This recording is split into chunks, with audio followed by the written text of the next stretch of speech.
நம்ம பக்கத்து வீட்டில் ஒரு அண்ணா குடிச்சிட்டு வெளியே நின்னாங்க.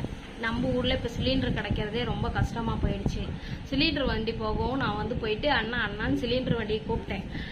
இந்த பக்கத்து வீட்டு அண்ணா வந்துட்டு ஏய் அப்படின்னாரா. நானும் திரும்பிட்டு யாரையே அப்படின்னா, நான் யாரையோ கூப்பிட்றேன் உனக்கு என்ன அப்படின்னாரா. என்னால் அதை கேட்டுட்டு கம்முன்னு இருக்க முடியல.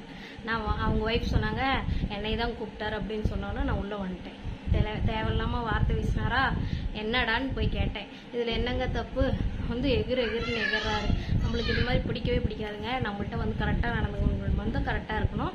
கரெக்டாக நடக்கலைன்னா நம்ம வந்து அவங்கள அவாய்ட் பண்ணிட்டு போயிடணும். இல்லைன்னா நம்ம வந்து திருப்பி கேட்கணும். என்னடா அப்படின்னு கேட்டோன்னா அவருக்கு ரொம்ப தாழ்வு மனப்பானை ஆயிடுச்சு. ஆனால் நம்மளுக்கு மட்டும் எதுவும் ஆகக்கூடாது. இதில் என்னங்க இருக்குது? செல்ஃப் ரெஸ்பெக்ட் ரொம்ப முக்கியங்க. இதை வந்து நான் வந்து யார்ட்டையும் விட்டு கொடுக்கறதாவே இல்லை. இது கரெக்ட்னா கமெண்ட்ல பண்ணும். கமெண்ட்ல சொல்லுங்க கரெக்டா தப்பா அப்படின்னு.